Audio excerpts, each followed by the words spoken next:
Merci de nous rejoindre, bonsoir. À la une, ces soupçons de fichage religieux dans l'académie de Montpellier. Des policiers ont demandé à des chefs d'établissement de compter les élèves absents lors de la fête musulmane de l'Aïd.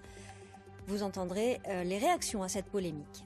Depuis plusieurs jours, la polémique enfle dans l'éducation nationale autour d'un courriel reçu par une centaine de chefs d'établissement des académies de Toulouse et Montpellier, leur demandant de recenser les élèves absents le jour de la fête de l'Aïd. Élus, parents et syndicats dénoncent une volonté de fichage religieux. Thierry Ville, Jean-Philippe Faure. Depuis 3 jours, les témoignages se multiplient au sein de cette association de parents d'élèves. La plupart expriment l'inquiétude face à cette demande du ministère de l'Intérieur. Je suis vraiment choquée et scandalisée.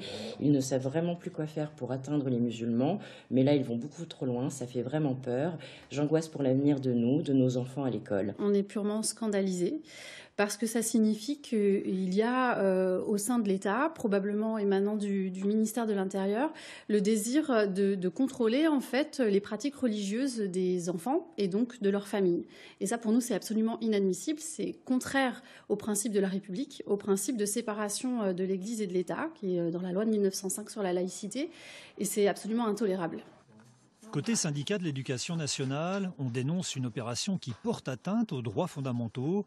À notre connaissance, la plupart des chefs d'établissement ont refusé de communiquer les données. On sait que dans le cadre de la laïcité, les autorisations d'absence existent dans le cadre de l'Aïd comme dans plein d'autres fêtes religieuses pour que les élèves puissent s'absenter pour pratiquer un culte s'ils sont croyants. Et donc là, le fait de se poser la question de l'Aïd en particulier, c'est bien stigmatiser uniquement la communauté musulmane sans aucune raison et en dehors de tout cadre légal. Donc nous, on était absolument horrifiés quand on a entendu parler de cette histoire en fait.